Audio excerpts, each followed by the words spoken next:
Wewe vipi? Tena juisi ya embe muhimu sawa na matunda. Hebu naombeni mnipishe. Ondokeni sawa. Mmesema alikuwa anapigana na mke wake. Na nani sasa? Wewe leta chakula hiki. Hebu nenda kwanza. Basi nenda upesi. Aman. Bakone. Vyakula vi. Goodbye. Ewe. Ajaja mgonjwa. Hapa mwingine akija usiku, siku imeisha hii.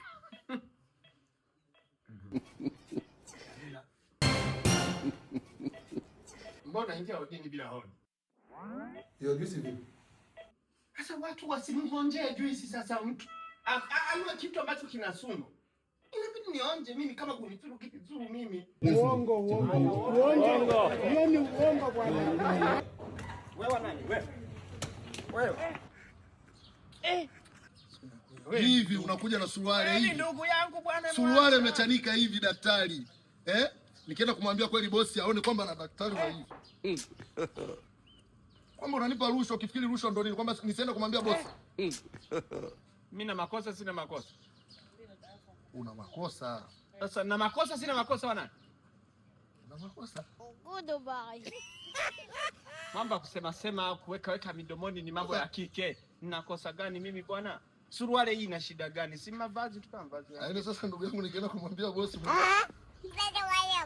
Goodbye. Karen. Yeye na wahitaji ofisini mara moja. Acha, hela zako zangu. Tuja ofisini. Kuambiria hapa. Kumekucha. Nasema na wahitaji ofisini mara moja. Goodbye. Ulikuwa unanipa hela afu nikakupa,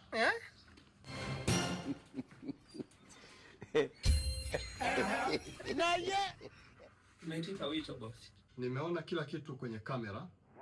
Dr. Steve, kuanzia leo sikuhitaji hapa hospitalini kwangu. Na wewe ninakusamehe kwa leo. Naomba kaendelee na kazi. Dr. Steve, ondoka. Sikuhitaji hospitalini kwangu. Shukrani sana. Hapana bosi. Usifanye hivyo, labda ni yapi. Mimi Dr. Steven Moses nitailinda na kuitunza ofisi nafanyia kazi ya hospitali ya Gakara iliyoko Masumbwe. Naomba nifanye kazi na kupatiwa nafasi ya mwisho.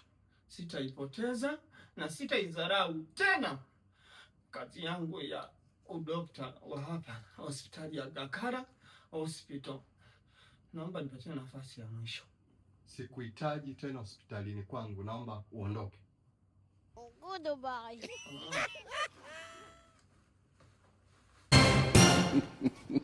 Sikuhitaji hospitalini kwangu.